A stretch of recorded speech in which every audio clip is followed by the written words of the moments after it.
So ito mga idol, 3-way socket ito mga idol. Paano mag-connect mga idol? Ito lang gagawin nyo, gayahin nyo lang ito mga idol. Oh. Yan. Putol ng wire mga idol, socket. Tapos iganito nyo. Tusok nyo lang yung apat na putol ng wire sa gitna na yan.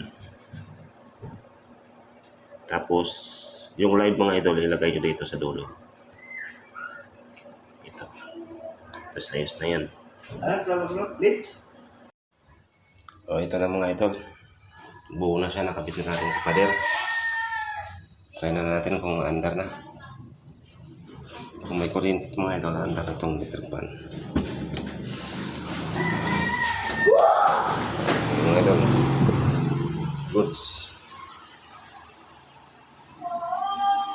Ayos mga idol.